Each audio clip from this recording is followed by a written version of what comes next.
Matt, I just I don't want to argue about this anymore. I'm just saying, believe what you want, okay? But it's like several billion presents in one night. I'm sorry that we have a disagreement on whether or not this is possible, but at a certain age, I just kind of changed my belief system about what's going on.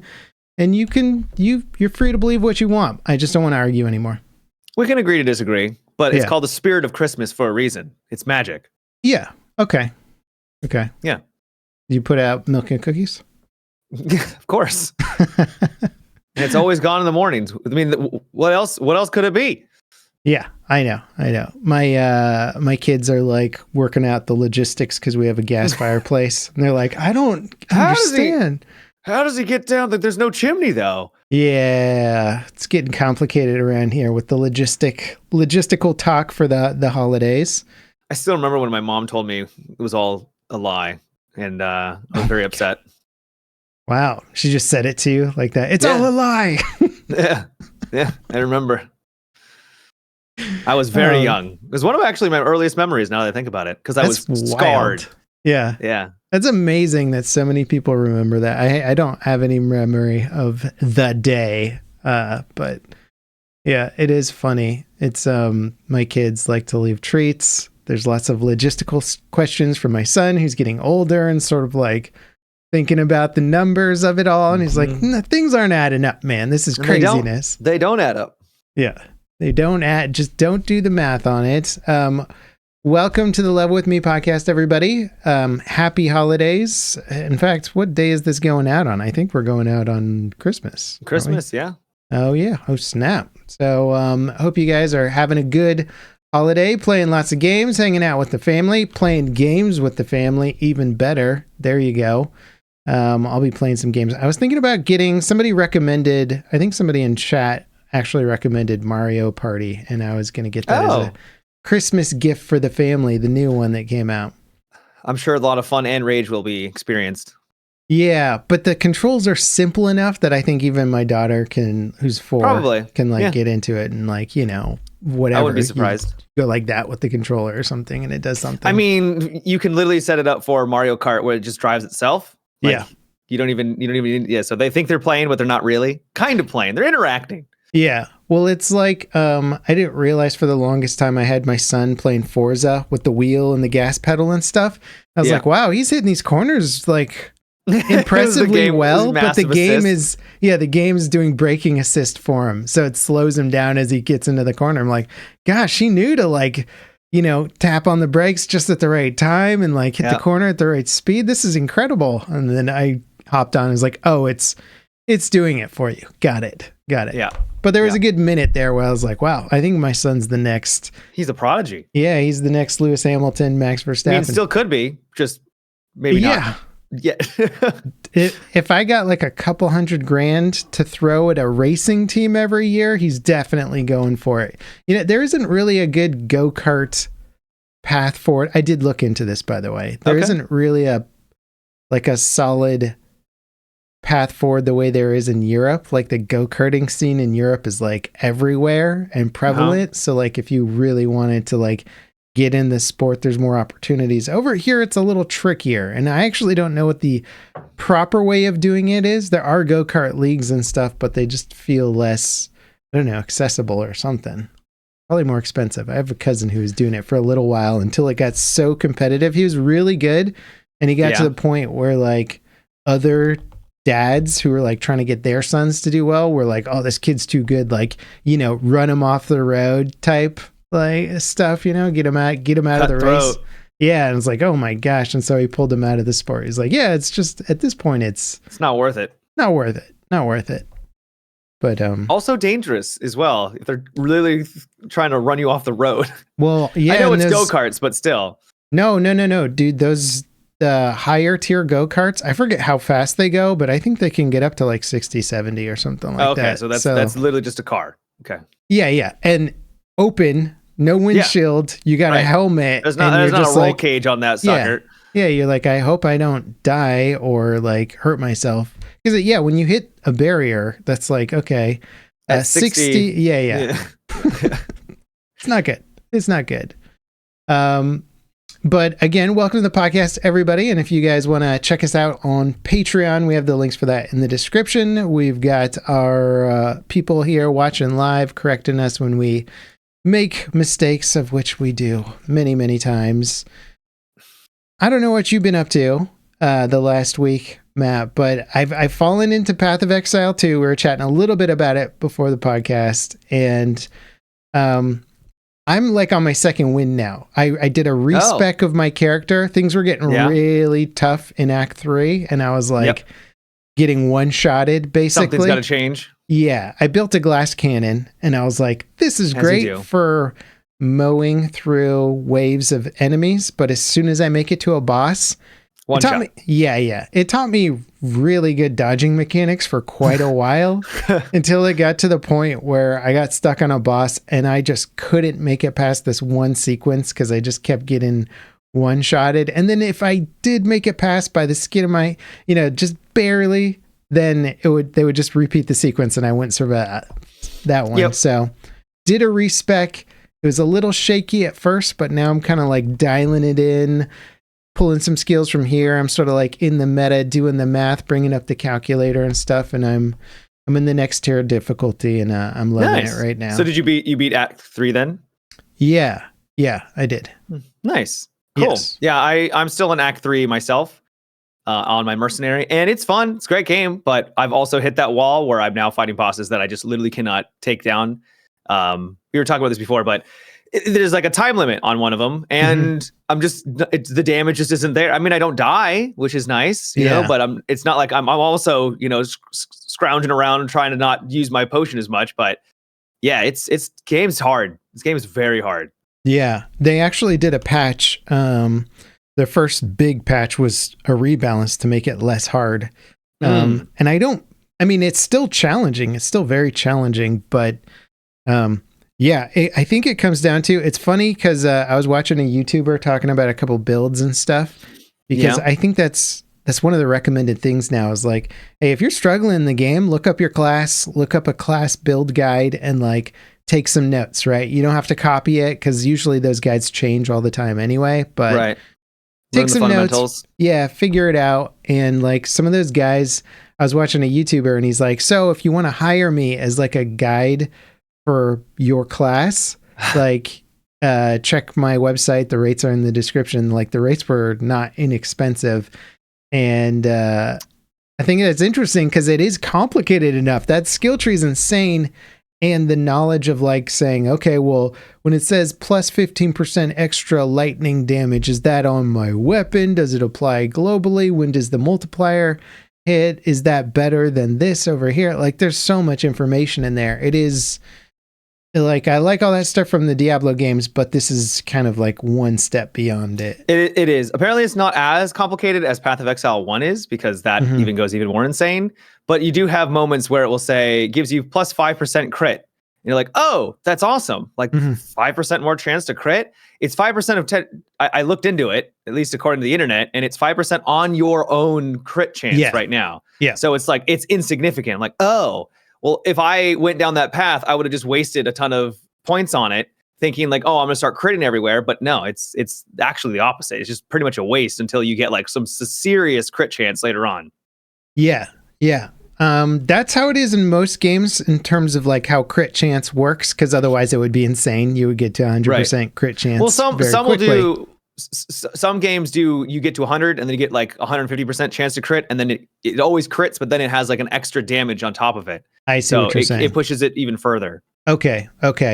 I did interpret that one correctly because I think it's how Diablo works for the most part. But yeah, there is a lot of questionable stuff. There's a lot of stuff in there where you could be playing the game for 40 hours before you're like, oh, I get it. I should not have been going down this skill path. And like, my class is all about like building up shock and freeze and ignition, and so like all the knowing elements. What the chances are for that is like, I don't know where to look up that information. It's like increases your chances of shocking. I'm like, what are my chances of shocking? I got no idea. I have no idea either. I also was trying to look into shock and I just was like, I don't know. Yep. They're like, I have 15% more of it though. So, haha, 15% increased chance on 1% is, yeah, it's not a huge hardly upgrade. Anything. Yeah.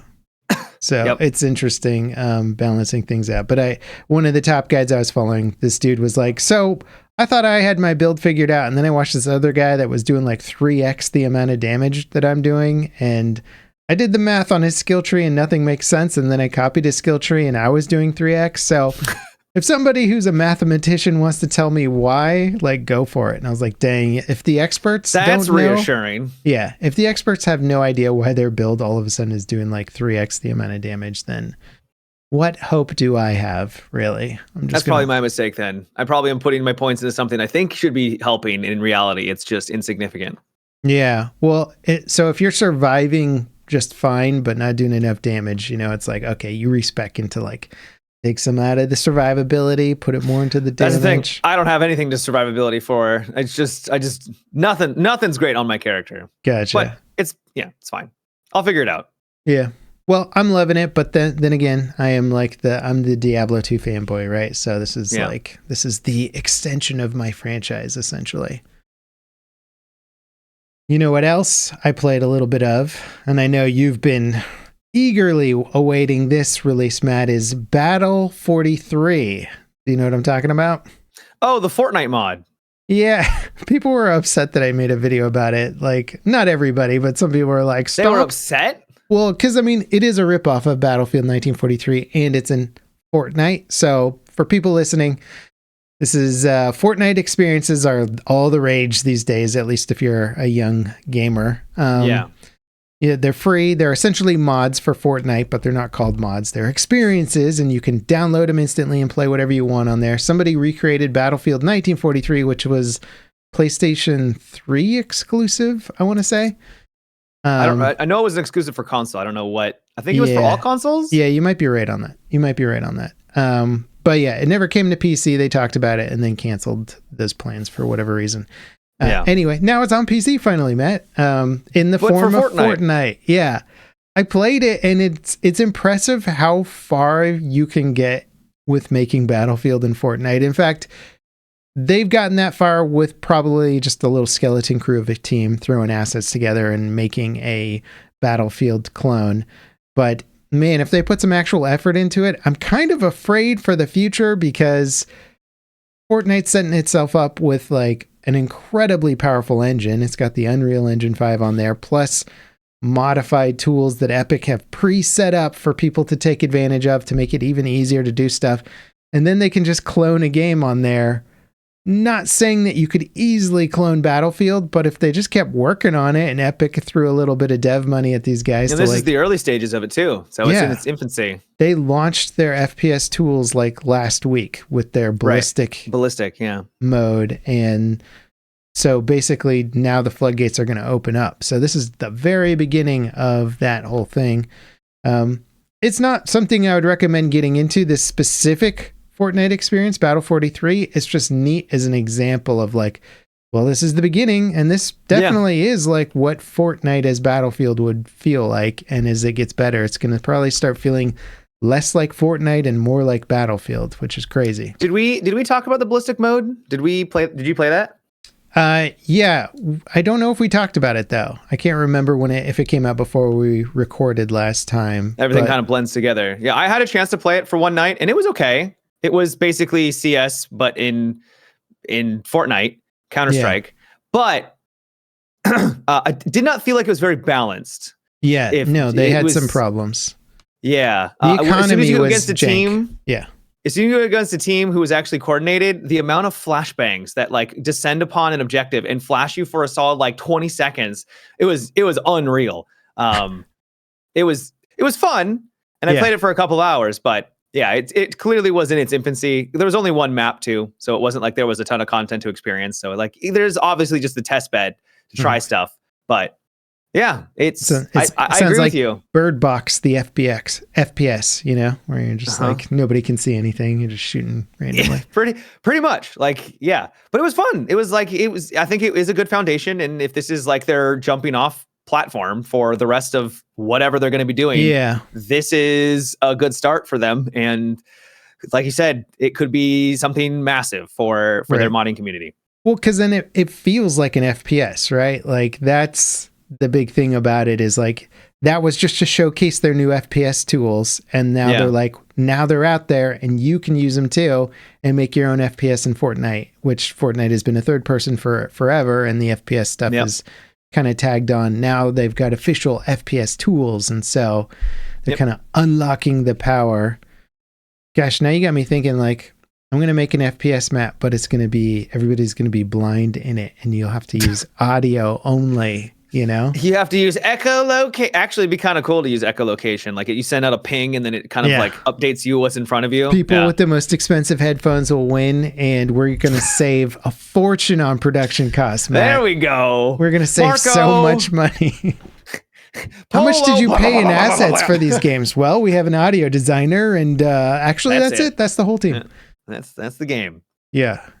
I'm doing that, and it's I bet you Peter Molyneux would make that game. Do you know Peter Molyneux? I don't know who that is now. He did Fable and Black and White, and he always says dumb things on social media that's like, I'm going to make a game where humanity has to eat itself or something, and you're just like, what are you talking about, Peter? What does that even mean? You're out there, dude. Yeah. Speaking of Fortnite, did you see people not really upset? Well, I guess kind of upset about the Cyberpunk crossover? No, I saw people were kind of upset about some of the crossover cosmetics for Helldivers, but I didn't see the one for Fortnite.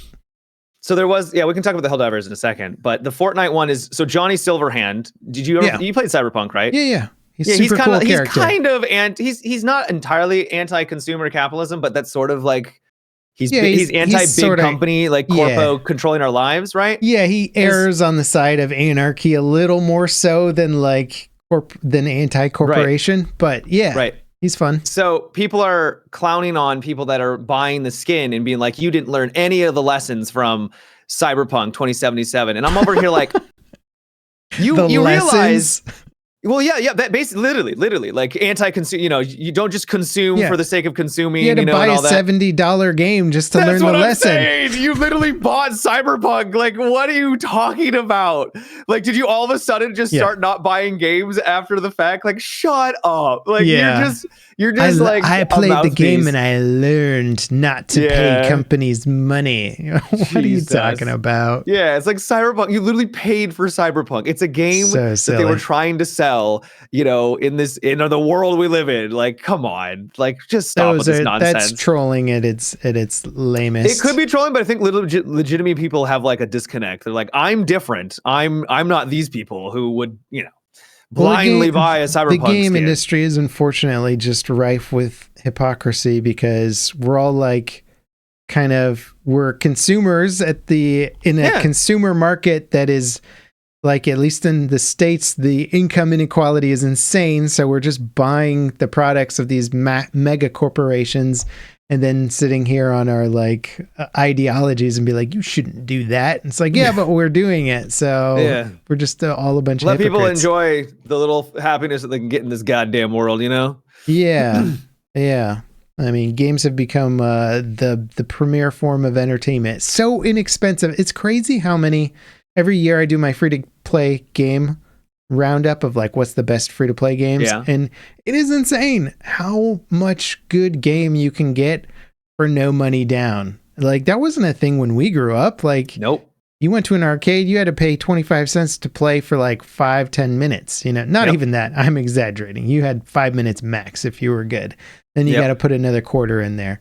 And then I remember N64 games, man. I paid $70 for was it Shadows of the Empire? The one with Dash Rendar? Do you remember that one? I don't remember, no. There was like a really cool N64 Star Wars game, and you got to like be in a SNES So $70, bro. No multiplayer, just a single player. That was it. And it probably didn't have a lot of content. No, it was just levels. It was just a sequence of levels, not open world, pretty linear. Kind of do your levels, game's over. We are spoiled. Even though a lot of people think that we're not, and like, this is, you know, games are going downhill from here. It's like, maybe in some respects, but I don't know. We got a lot of options now. Yeah. Well, what's funny is I like to go back and see where things used to be. And with all the kind of the copycat stuff that's been going on, there's a new story about, have you heard of Wukong Sun Black Legend? Nope. Okay, it's not what I can't even think of the actual name of the Wukong game now. What's it called? Wukong. I think it's just Black Wukong, Myth or something. Black Myth. Yeah, Black Myth Wukong. Yeah. Black Myth Wukong. So there's a new game coming out on the Nintendo Switch that's called Wukong Sun Black Legend, and the cover art it's like AI made. They just said AI copy oh my God, the it cover. literally just looks like Wukong. Yeah, it's the exact same thing, Black except Myth, yeah. the actual game is some crappy looking side scroller that's just like some company pumped it out in like as fast as they possibly could after this game came out. And they're like, oh, we're just going to copycat it. But it is just like this quick cash grab turnaround that is just stealing the IP of the game that came before it just to make some sales. Because without that title and without that cover art, not a person would buy the game, right? But there's some people out there that are like, I think this is the game that won Game of the Year or was nominated or whatever. Was nominated, yeah. Yeah. It's like, nope. And so I started diving into the subject of like, copycat games. I'm like, how new is this? Is this getting worse? Has it always been bad? And apparently it's always been a nightmare. Like Pong apparently had like tons of copycats. Companies bought the Pong tables and then reverse engineered all of it and came out with their own crappy versions of Pong. And so like copycat games has been a thing forever. And then I looked into the lawsuit legality thing, and it's pretty interesting because there have been a bunch of lawsuits about trying to stop companies from copying basically your game design. And the law isn't really set up in a way to protect games in a lot of ways. It can protect the artwork of games and like the music of games and stuff. Yeah. But if you just straight up copy the layout, the entire idea, all the balance, like if you go through the numbers of like a Diablo game and you just copy and paste all the like damage stuff, that comes out as like game design idea stuff in the lawsuit, and it's not really protected. And it's very interesting because there's been a bunch of lawsuits and most of them haven't been settled. And in fact, there was a really interesting case between EA and Zynga, I want to say, where they settled before it was over. And there was sort of an interesting talk about the case where they said, we think that, I think it was Zynga, and I might be quoting this wrong, but basically is a company that does they call them fast follow-up company, where that's their business model, as they look at a successful game and then do a really quick clone of it. Turnaround, yeah. And they said the idea was for them to actually settle it out of court and drop the lawsuit, because if the lawsuit went through and succeeded, we would now have a precedent for stopping copycat games, because it seemed like EA was actually going to could win the case, and had some like legitimate, like, look how similar the UI is, look how similar the game design is. And I guess, the judge, the jury, whoever was looking at it was like, yeah, this is straight up just copy and paste. And if that had gone through, then that would have been the new precedent to follow, and it would have informed all other legal cases. But since the company was like, that's our entire business model, let's just settle. Right. It's interesting. So it's not in the interest of any copycat company to try and have a case actually settled in the legal manner. Fascinating. I figured it was just because you can't copyright gameplay, but I didn't know it was further than that. Well, and granted, this is the opinion of somebody who wrote an article about it. So I don't know, right? When things are settled out of court, right, usually you don't hear anything about it other than it was settled out of court for an undisclosed figure, and nobody's going to say who paid what to anybody. Of course. And, So that's just us speculating on it, but it is a interesting idea. Yeah. And we've just got all these copycats from, Delta Force, Battlefield and Fortnite, which is now, it's copying Battlefield 1943. There's not really anybody debating whether it's doing that or not. And then we've got like blatant stuff like Wukong Sun Black Legend that's just copying the art. And it's like, I guess this is just all legal now. Is it the norm? I hope not. I really hope it doesn't become the norm. Yeah. There was that Sternova game that I played. Remember, I think I told you about it. That had a map that was just straight Gibraltar from Overwatch. It's like literally almost practically 1-for-1, but with different assets. Like it wasn't using the same style of assets, but exact same layout. Yeah. Yeah. It's pretty wild. And then you get into like these super complicated court cases that cost tons of money where you're like, look how our UI is laid out and the animations and the artwork. And then you have to like present that in front of a team of people. And it's like, oh my God, what a nightmare to try and. Yeah, that would be a nightmare. Yeah. Awful, awful stuff. So, what about you've been playing Helldivers? There was a little bit Helldivers. I wasn't thinking about it, but you a controversy brought up the skin crossover thing, and I was like, oh yeah, I remember there was a skin crossover controversy in Helldivers.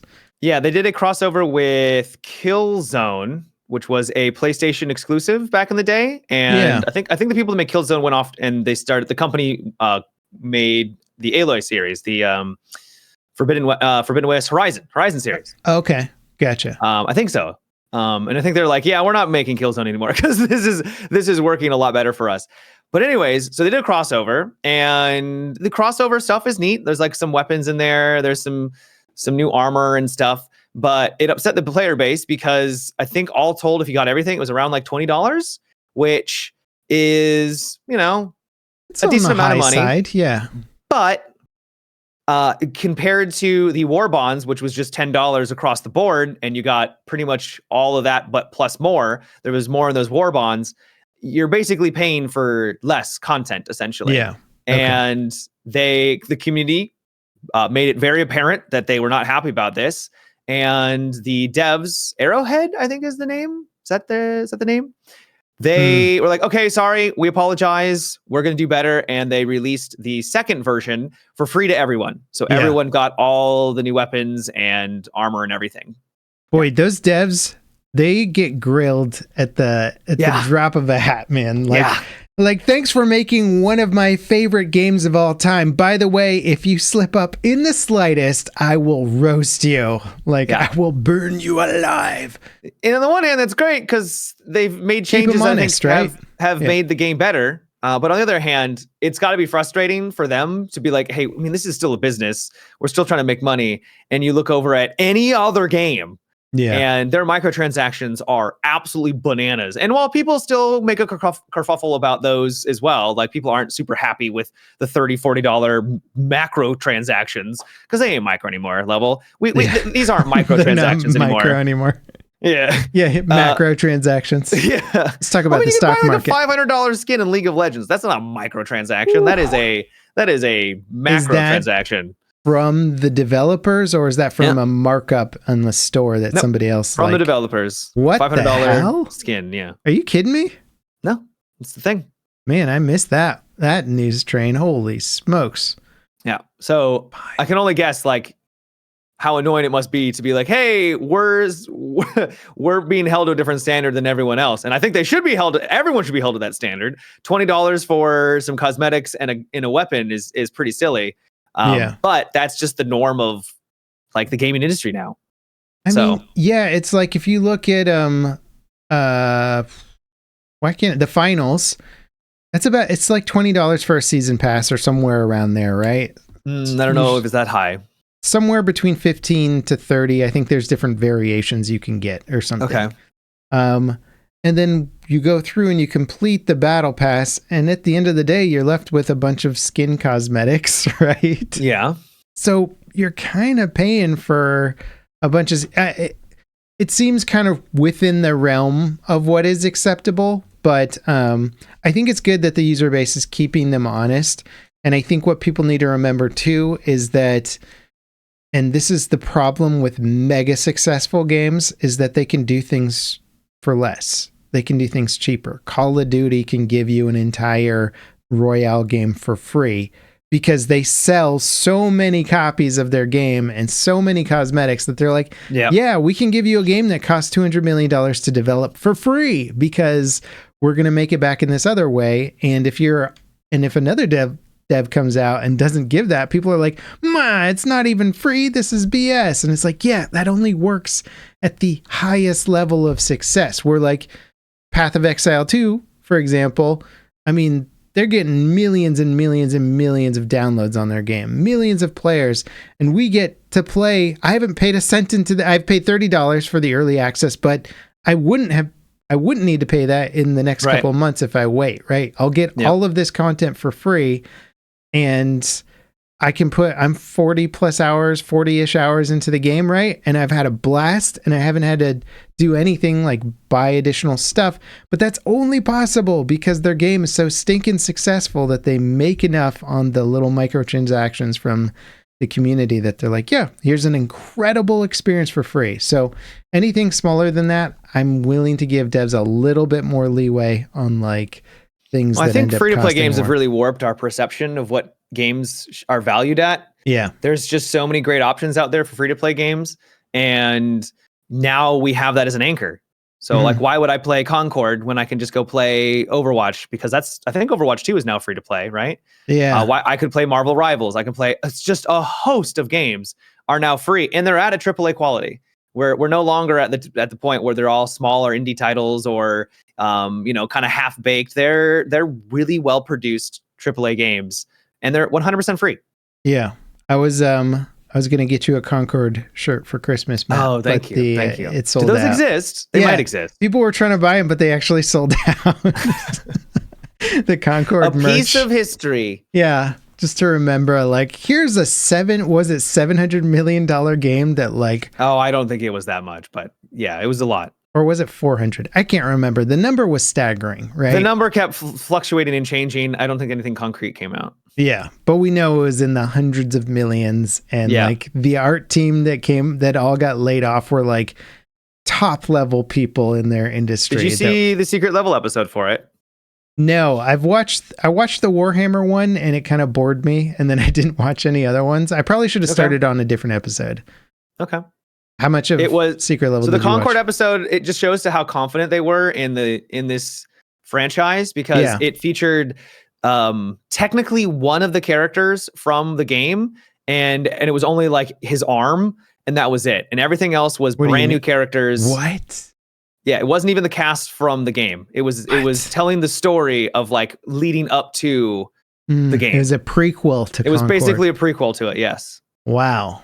Yeah. And it looked insanely high production quality. It was good. Yeah. It was probably one of the better episodes. Well, I don't know if I want to go that far, but it was a well-made episode, and it was fine for what it was. Like, it wasn't terrible, but it was fine.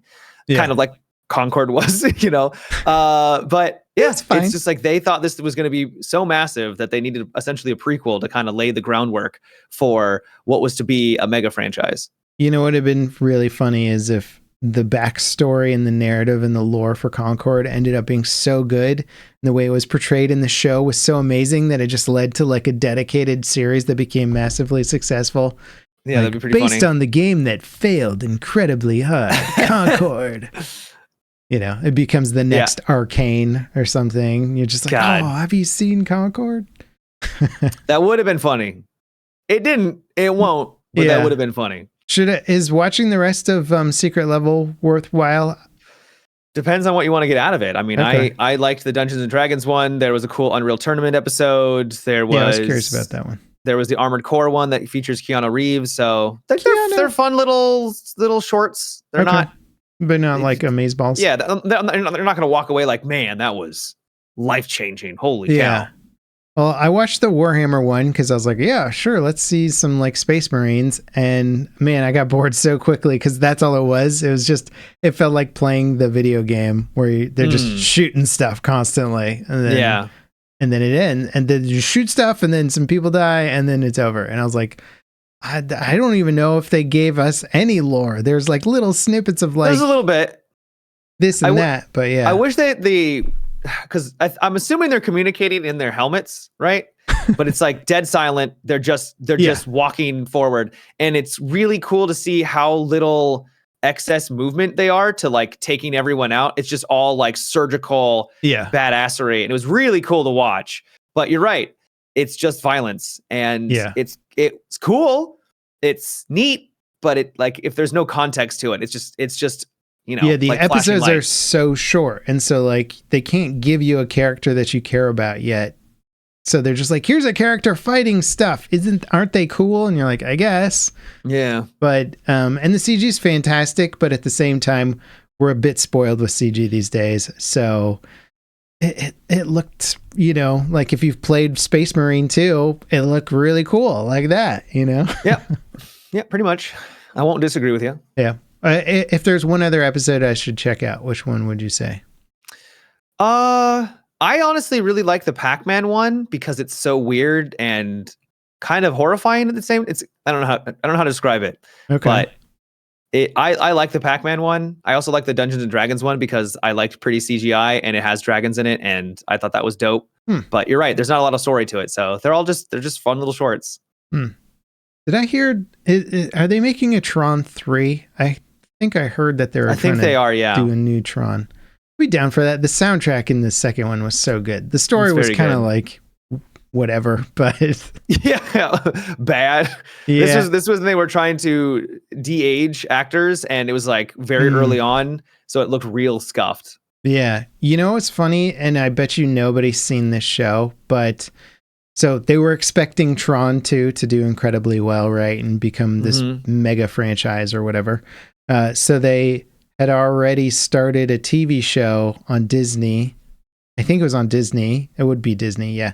That was like, more of the backstory of the Tron universe and characters in it and stuff. And they had like Elijah Wood as the main character. Oh, wow.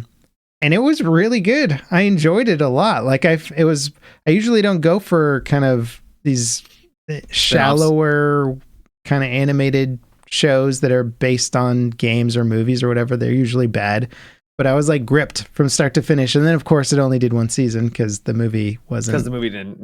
Yeah, good. But hopefully they can make the third one good, man. I love that universe, and the soundtrack is amazing. If you want some good beats to listen to while you're working, man, just put on the Tron 2 soundtrack. It's fantastic because I think Daft Punk did the whole soundtrack, so it's solid. Nice. Yeah. Oh wow, that's actually a really stylized art style for the Tron 3. Yeah. Well, no, for the Tron Elijah Wood. Had 19 episodes.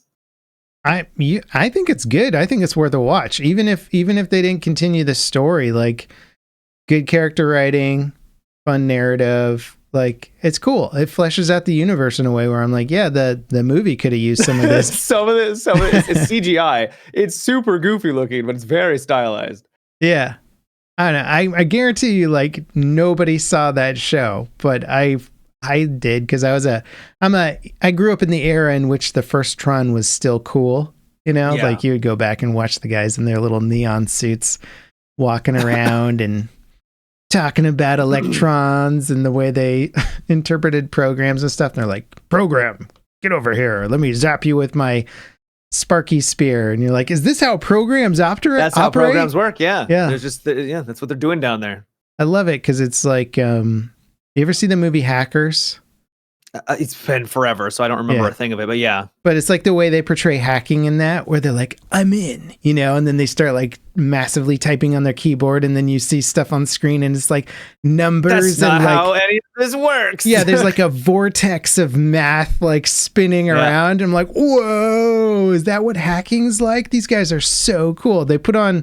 A guy puts on like an augmented reality like visor glass over one of his eyes at one point. And you're like, what is that even for? He looks cool while he's doing it. He just to look cool, yeah. In reality, it's basically just social engineering. That's what hacking is. Yeah. I like that movie a lot. I think I have it on like DVD somewhere. It was fun from what I remember, but I don't remember a lick of it. Yeah. The bad guy in it was like, his name was Eugene, and he'd come into work and they'd be like, Eugene, what a great name for a villain. Well, it's fantastic because he comes into work and they're like, Eugene, and he's like, call me the Plague. And they're like, Mr. the Plague? No. Yeah. Never fear, I is here. He's got that line that I like where he goes, there is no good and bad. There's only fun and boring. And I was like, yes, those are words to live by, Matt. Fun and boring. That became my alter ego in like game worlds, right? Mm-hmm. Like, there is no good and bad. There's only fun and boring. And then it's like, is it fun to kill this innocent person over here? Maybe. If it is, we're going to do it. We'll find out. It's a video game. Yep. Man. Oh, so, I mean, I've held off for quite a bit on this map, but I can hold back no longer. Star Citizen 4.0 is out.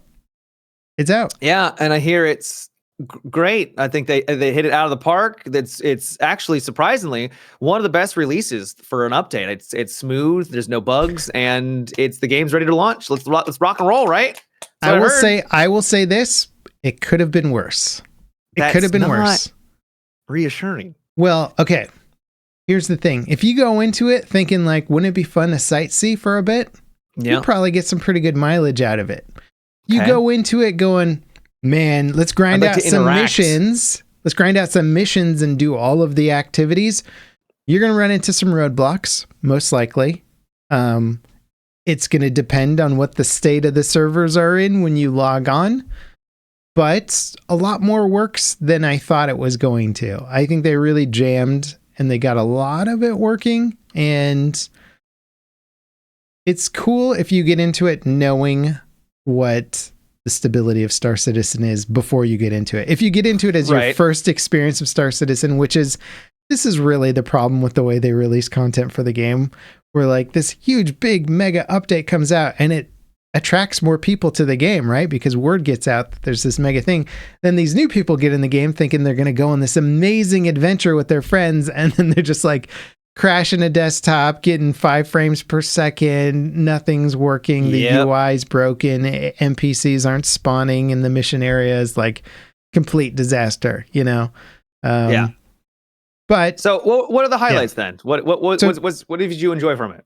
So server meshing is in at scale. Oh, Jesus. Okay. That's huge. So each system is broken up into, I forget the number, it's something like 5 different server regions. That seems big. Yeah. I was saying like, they better optimize this fast because that is going to get expensive, you know? Yeah. Because it's not dynamic server meshing yet. Dynamic server meshing is supposed to save them money. Static server meshing is going to cost them money because basically they're breaking up the regions on predetermined areas, but those regions are not going to react based on how many players are in them. So they'll always be on. Yeah. If you got 3 players in this region, it's still taking up a server. If you got 100 players in that region, it's still taking up the same server. So I think it's going to cost them quite a bit until they can. It's a good incentive to get dynamic server meshing working. Right. So that's working. And they also need a live test bed too. So yeah, that's good. Yeah. So it's at scale. Like there's thousands and thousands of people in playing it, and it's not flawless, but it's far more functional than I think a lot of people thought. And if you're in, some people are reporting that NPCs and stuff are actually operating more responsive in some situations. Now, again, it's hard to review server stability in Star Citizen because it's like a wave. You get on one day, you might not be playing the game. You get on another day, it might be the best time you've ever had in the game ever. And it just seems like a coin toss. But the new planet's beautiful. The new stations, incredible. Like the station art's insane. Everybody's character is now way higher fidelity, looks incredible. Their eyes look like real eyes. It's just insane. New spaceships are cool. There's always new spaceships. You know, it's hard to get. Oh, of course. They gotta make their money level. They don't have enough money yet. They look cool. There is a PvP Tarkov-like style activity in Pyro. Basically you go into these contested zones. Yeah. And so it's like a puzzle. Basically you're looking around for power cores and little things to unlock doors and get further and further into the contested zone, but you also run into other players and you can team up or you can fight them. Usually you fight them. I was going to say, most people are probably going to fight. Yeah. You shoot first, ask questions later is generally the premise in Star Citizen. But that's kind of cool. Now, I'm not going to say... Now, it worked better at launch. Right now, there's a lot of people getting black screen crashes with it. So that sucks. I did get to check it out when it was working, and now it's apparently way less stable. But there's missions associated with it too, even PvP-related missions that are like go in and like kill players and stuff like that. So that part of it's really cool. As soon as they can get that working with any sense of stability, I think they've actually got some fun gameplay loops in there. Nice. Some fun stuff that anybody who's ever played an MMO before could have told you was going to happen before it happened.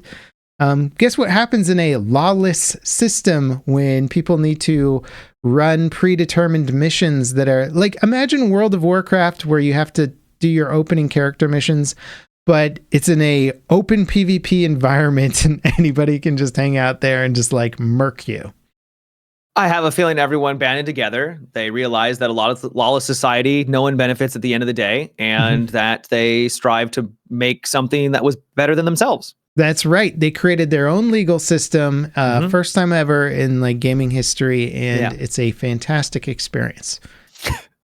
It was, I'm assuming, a bloodbath. Absolute bloodbath. People are getting in like, let me go see the new planet. They like undock from the station and get torpedoed and blown up right away. And it's like, could have seen that coming a mile away. I mean, everybody saw it coming a mile away. Even and like I was kind of talking with Jason. So is there like no safety area around this space station at all? Like, so yeah, not really, because there's not. So there's supposed to be a punishment system where if you start killing people that are more aligned with some factions or by factions, then it'll screw up your reputation, and then less stuff will be accessible to you. This is not a deterrent. This is not going to be a good enough deterrent at all. Like, it's very silly and naive of CIG to think that that's going to be good enough. And my argument is like, watch a show like, I don't know, Walking Dead or something. They have these different factions of like people trying to survive in the zombie apocalypse. And sure, those factions try and kill each other sometimes.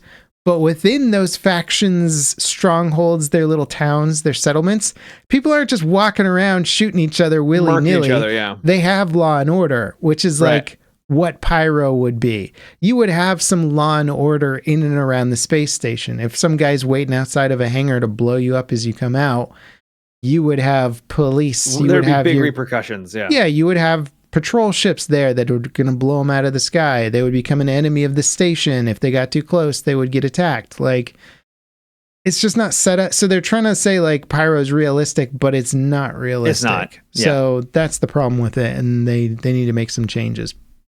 So those are the problems that anyone could have seen coming a mile away. And I'm less forgiving on the obvious blatant game design problems, right?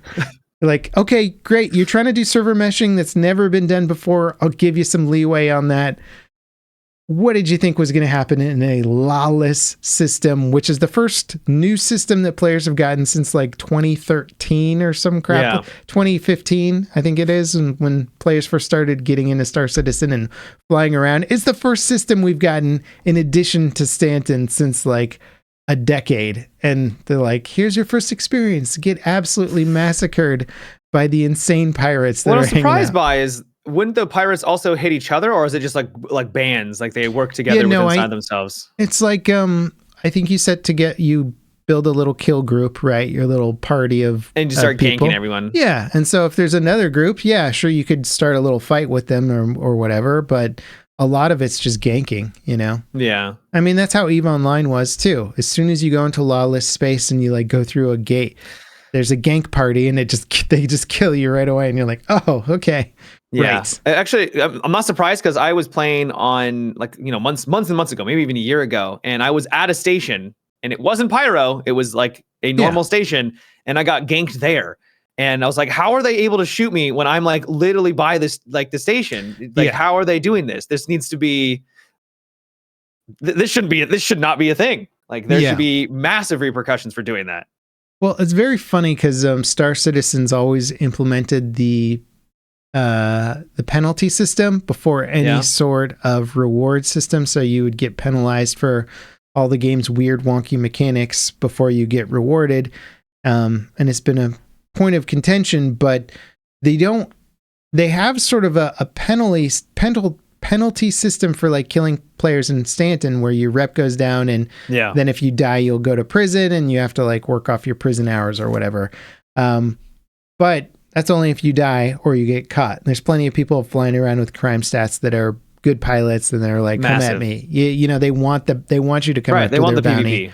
Yeah. And the station defenses are so awful that even though they'll recognize them as a hostile They can't and take shoot them at out. them, yeah, they can fly, they can do donuts around it and like get away. And I've been saying for years that they just give a station some big old beam weapon that just like just rail guns them out of the sky. Unbelievably overpowered. Yeah. Yeah, super OP.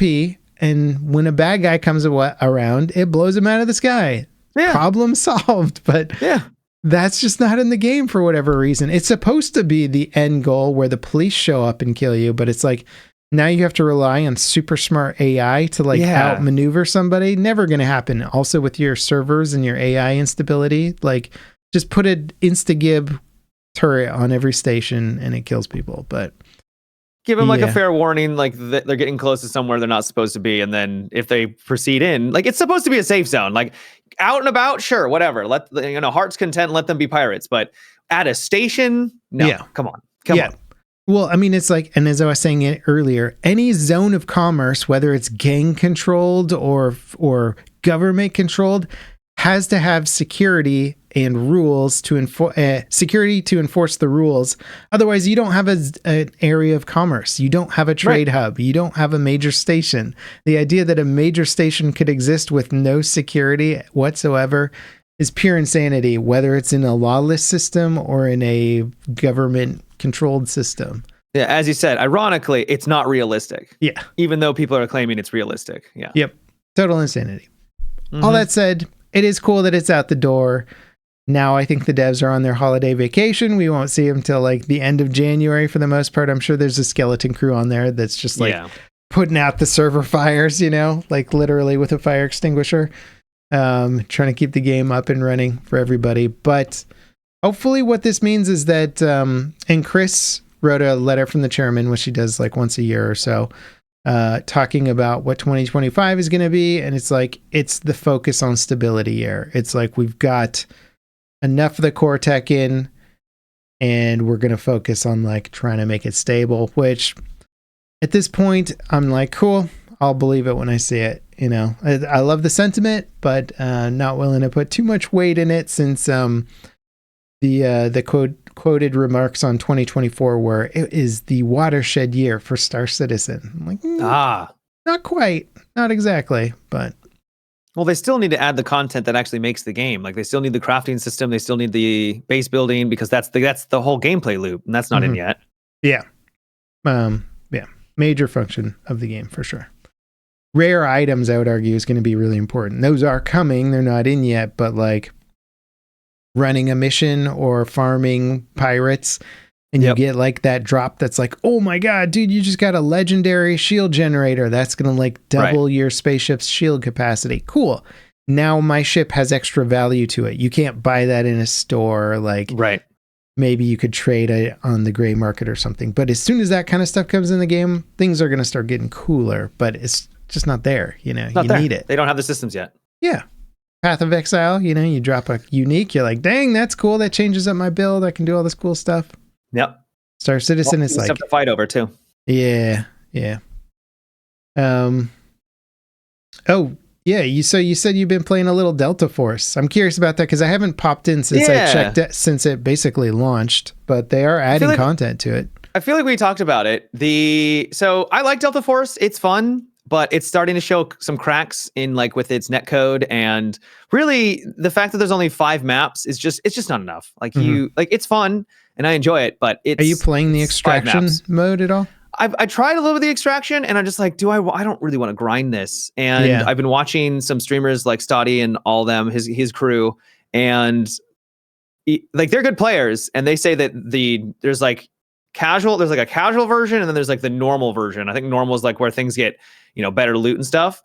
The normal extraction is apparently so cutthroat that they're like, I can't tell if people are cheating or if everyone's just absolutely cracked out of their mind, because you just die instantaneously. It's one of those games where even if you have like really good weapons and ammo and armor, like you just get absolutely shredded no matter what, like instantaneous deaths. It's like, that's not going to really fly for an extraction shooter, really. Like there's got to be at least a little bit of give and take between you and the other team to actually make it more interesting. Yeah, that's interesting because well, the only reference I have for a Battlefield extraction royale thing is like Firestorm, and they did use kind of.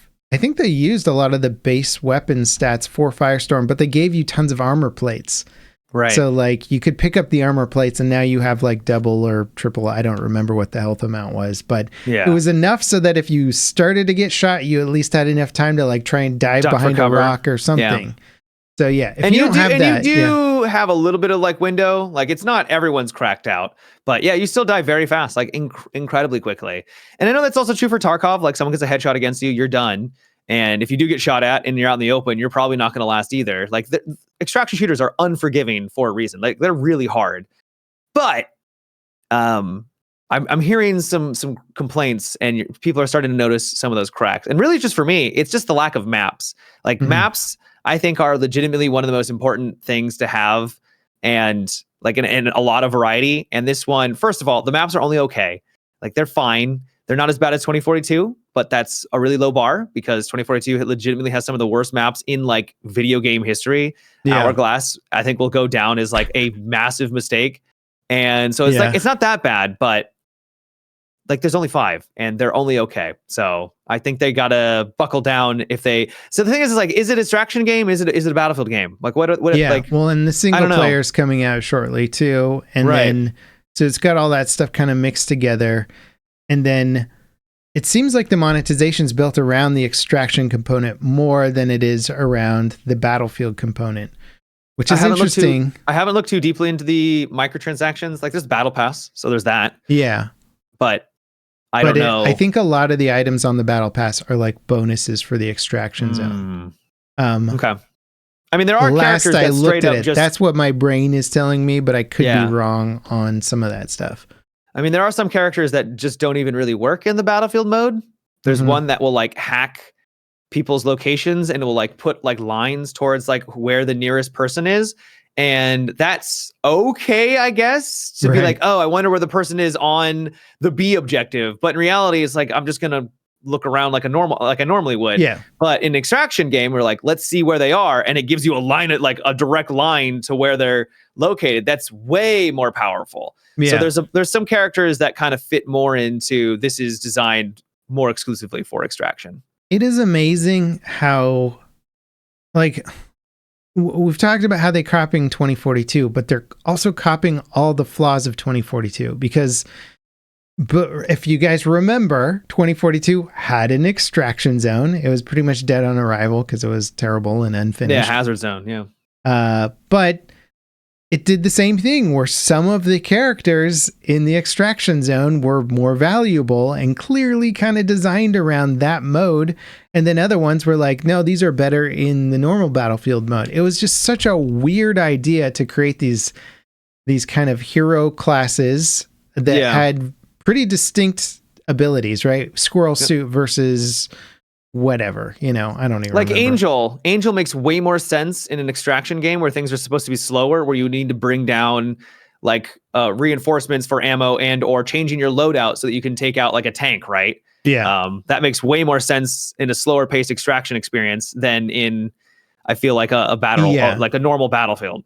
Yeah, I mean, he was a good character for a while, but not because of being able to call down that thing. Yeah, he could just toss out armor and give armor to himself. So he just had more HP than anyone else. Yeah, it was horribly balanced, all over the place, insanity, and it was clear that part of the reason that it was so poorly designed was that they were trying to make characters work between two entirely different game concepts, which is just such a flawed idea from the start. And then you got Delta Force that's like, let's do that. And you're like, why are you guys, they gave you a roadmap for what not to do.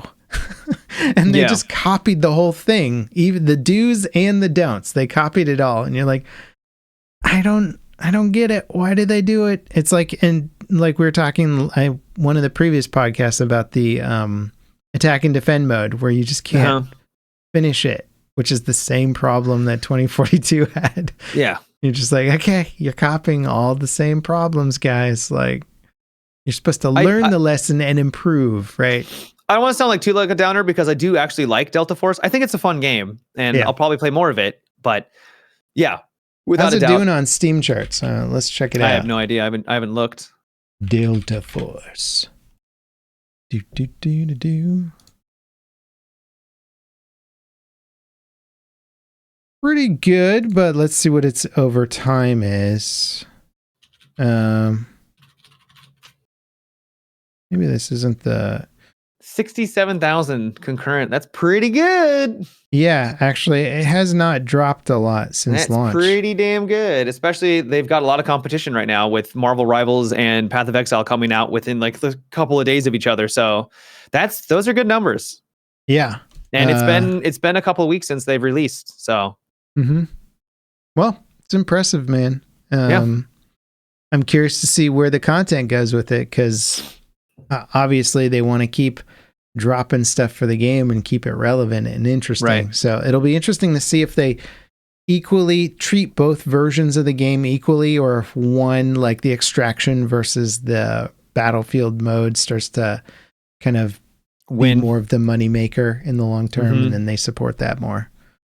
So yeah, no, I'm interested too. It's just so fascinating because I mean, I had the thought like they are split between these three different games. You got single player, multiplayer, and the extraction mode, and like on its own, and this is why games usually only focus on one thing, is so they can really develop and flush out that one thing.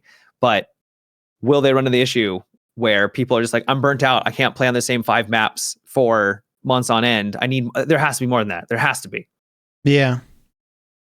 Yeah, I don't know what the answer to that is, other than my only counterpoint is you go back and see what modes kept all the other old Battlefield games alive, and it's like the most meat grindery maps played on 24/7. I mean, yeah, true. Yeah. But like, even though there were 24/7 Metro maps and people played on them all the time, I'd like to think that the majority of the people would maybe jump in from time to time, like, yeah, I want just a meat grinder. But then, like, that's not the only experience that they're there for. They would want to at least diversify more than that.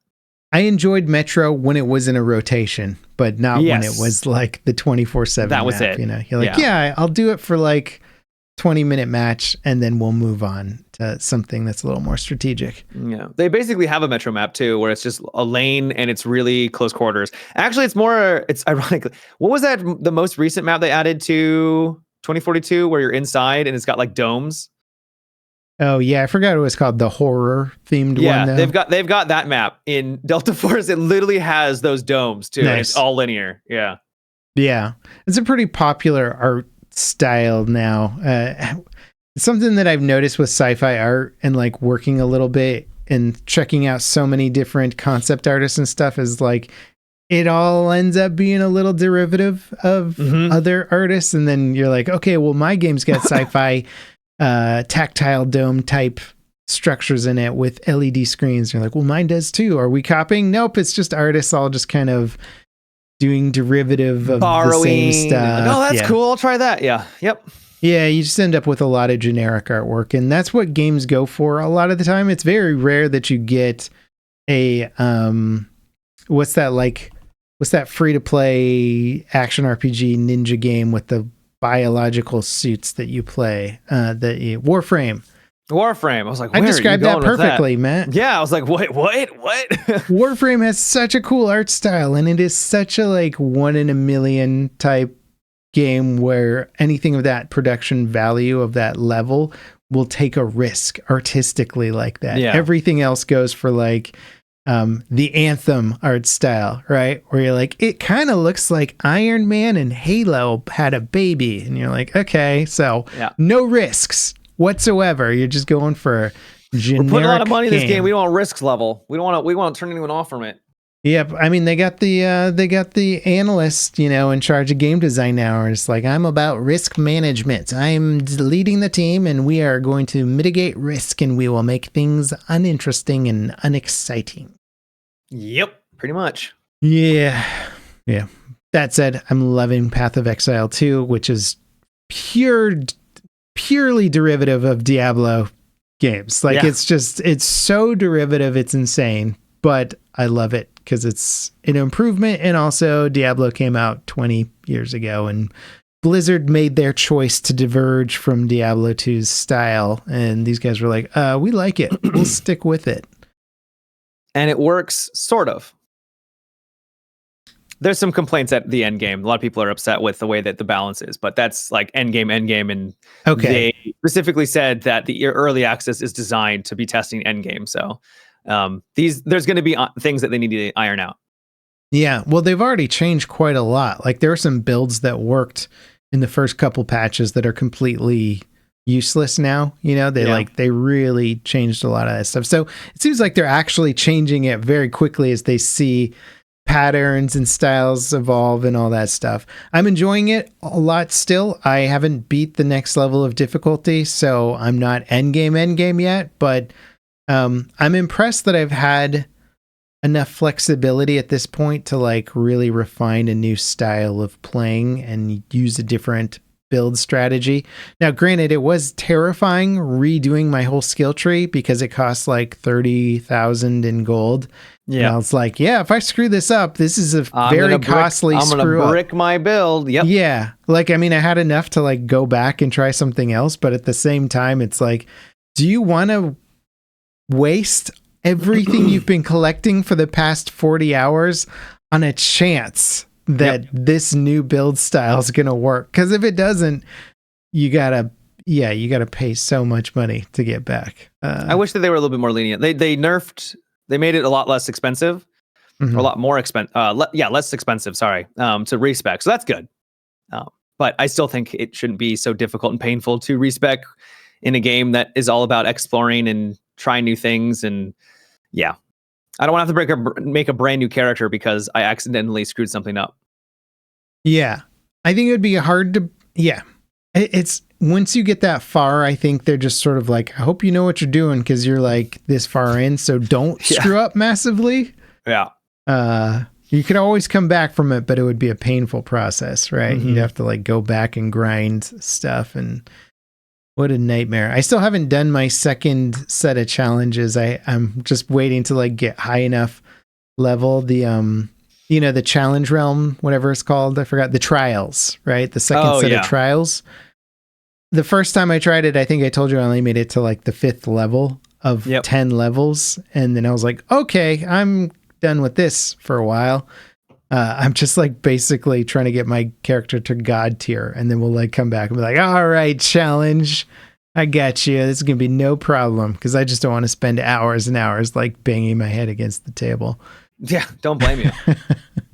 Some of those bosses, dude. Some of those bosses, I was like, one of the boss that made me respect, I was on like attempt 15, 20 or something. Oh, wow. And I was like, okay, like something's not working. Yeah. I was getting close on some of the attempts, but it was just the fact that everything was coming down to, if I got hit once by a whole series of attacks, I was done for. And I was like, yeah, I think I've gone too far in the damage department. Like I was dealing damage really fast, but yeah. Turns out it's easier to just have a fight that lasts twice as long and not immediately die from every shot. Even just one extra hit, just one more hit, so you can get a pot off, and then then you're like in it for longer, way longer. Yep. Like it made me chuckle because once I respect, I was like, oh, this is like. It wasn't so much that it was way easier. It was just so much more forgiving. And I was like, I think I should have been designing my character more balanced this whole time. Because the whole game for me was like bosses one-shotting me. Yeah. So I just was like dodging like insanity and like having to like, what kept being a problem for me is that I would dodge off screen and then the boss would queue up some attack, but I couldn't see him because the animation's off screen. And then some laser beam or something would insta-gib me and I'd be like, oh right, I was dodging all this stuff, I didn't see what their next attack was. Well, that sucks. Sounds about right. Yeah, there's usually an audio cue or something, but you miss it in the 5,000 explosions that are going off on screen, you know. And they have a lot of animations too. It's pretty insane how many different attacks these bosses have. Yeah, and then you're like, I almost got him dead, and then they transform into like a giant robot or something. You're like, cool. Fantasy robot. Oh, you'll get there, Matt. You'll get there. Oh, I will. Yeah. Well, what are you playing on stream? I see you've been playing some City Skylines as well. Yeah, play a little City Skylines. I know is that better now? It is better, yeah. So I haven't played it in like more than a year or more. Yeah. And they've redone the kind of the economy of the game. When it first came out, it was more of a town city painter. I did where play you're it basically a bit, and I didn't like it. Yeah. Yeah, you're basically just, there wasn't any way to lose, and you were basically just painting a city. Yeah, it's just not trying to make game. it look as it really wasn't a game. And like there was some game, but like you didn't lose money, and so you just kept getting more and more money. Even though it would say like you're supposed to be losing, your money would go up. Like it actually, legitimately, I think there was a bug where the arrow was going down. It was saying that you were losing $10,000 an hour, but your money was going up. It was nonsense. So now it's much more gamified, where, and by I mean gamified, it's a game where you now need to be like, you're going to make choices. Like, do I spend the money on a recycling facility that's going to cost me $1 million, which is really hard to get, but now I'm not going to have to worry so much about pollution in this area, or I'm not going to have a huge landfill that's just sitting there, collecting more trash. So recycling's a myth, Matt. Haven't you heard? Like it costs more energy now to recycle this. No, yeah, recycling basically is a myth. Yeah, it's true, but it's a game, right? Yeah, so I know what you're saying. It's an alternative. It'd be funny. But you are right. In real life, recycling is basically a scam to give people a false sense of security that they're not actually, it's basically Trash 2.0. Anyways, Trash 2.0. They also have now mods that you get directly from the game. So there's just in the main menu, you just click on their mod thing and it brings up all the mods. Player created mods? Yeah. They have some official ones. So there's ones for like French buildings, German, UK, and they all have like a unique look to them. Japan too. So if you want like a certain aesthetic in your city, then cool. you can go that route, which is really nice. And it just gives you more options to make your city look the way that you want. And I've been enjoying it. It's been a really chill game. I only played it for like one night on stream, but I've been playing a little bit off stream just for the fun of it. And I think they've finally, I don't want to say it's like in the, it's in the best place it's been. I don't know if it's long term going to be as good as City Skylines 1 was, because that had 10 years of development, but at least it's getting there, and it's getting close. That's cool. And it sounds like they will be able to get it much closer too. I bet you Cities, the first one, I didn't play it when it first came out, but I bet you when it first launched, it was probably not as good as it is, Yeah, but it wasn't nearly as scuffed as Cities 2 was, because they had the whole economy system on in the background, but it just wasn't on. They didn't flip the switch, and because it was bugged, it just wasn't. It needed more time in the oven. They released too early. Yeah. I wonder if you think EA is ever going to reboot SimCity. Probably not. They need to give it another decade or something before they're like, hey guys, remember that franchise you all used to love? It's called SimCity. The company that was like under them, they disbanded, didn't they? Like that company's gone. I mean, yeah, but whatever that means, because true. The guy, what's his face, who developed Maxis, I don't think was there anymore. So it was sort of the company in name, but not in spirit. Yeah.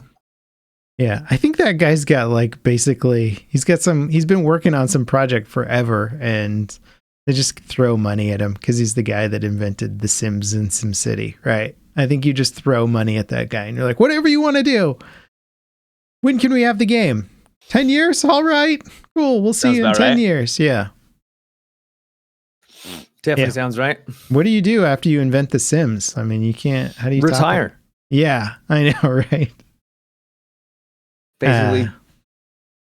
Basically just retire. Yeah, it's like the game. Do you remember the guys that made FTL? It was like a 2-person dev team. Oh, yeah. A really small team. And then they made another one that was called like Armored something. I can't remember what it was, but it was like a little puzzle game where you had mechas and you had to like plan out their I attack. played that. It was kind of cool. Yeah, it was kind of cool. Devs. Yeah, but like it wasn't as good as FTL, right? And so you're just like, how are they going to top FTL? Once you make FTL, it's hard to strike twice. Yeah, and it's not that their second game wasn't good. It was a fun little game, but FTL was like amazing. Like they just hit it perfectly. I'm blown away that they didn't really as far as I know, and I could be saying this incorrectly, but I don't think they made any additional content for FTL. I think maybe there's some mods that people made, but I think it was just kind of like, that was the game. And then I don't know either. I never played it, so I couldn't say. Oh man, you should play that on stream, Matt. I really should, yeah. Watch your audience laugh as you get slapped over and over and over. Around, yeah. Yeah, because it is a roguelite, and it's very traditional in the sense that you can unlock more spaceships to give you a different style of playing through the game. But I don't believe you can unlock any sort of permanent boost to like how you start out. So it really is just it's hard. It's a rogue game. Yeah, and so as you get better, you can win more consistently, but it really is about learning good strategies and figuring out the appropriate way to go. And like the first win is the thing that you're like, it takes forever. And then after that, you start to get the hang of it and try out new spaceships to mix up the style and strategy a bit. But it's hard, Yeah. It's good, but it's a good hard, right? Where you're just like, oh man, I almost had it. A satisfying hard. Yes. That's the words you live by. Shall we wrap up the old Potteroonie on that note? Sounds good. Well, once again, everybody, thank you for dropping by. We appreciate you. We hope you have a good holiday season and, good Christmas. It's the day. And if you want to support our podcast, check us out on Patreon. You can join the people watching us live in chat and for post-podcast live show as well. And Matt is going to leave you with some extremely meaningful and useful advice. Yeah, so the holidays can be a little stressful. Got a lot of things going on, but just make sure that you take a little time for yourself and, give yourself some time to relax too. Sounds good. Those are words for people who don't have kids, by the way. Yeah. I have gotten very little my me time is, I get to play a little bit of Path of Exiles with one of the kids on my lap sometimes. Yep. And then like, if I want to stay up crazy late, then I can put in the hours. We're talking like 10 o'clock at night, Oh no, I'll push it to midnight sometimes. Oh, Matt. wow. Damn. Okay. Things Getting randy. Get crazy. Okay. Yeah. Damn. Yeah. Middle age. Good times. Yeah. All right, everybody. Thank you so much for dropping by, and we'll see you next time. Bye-bye. Take care.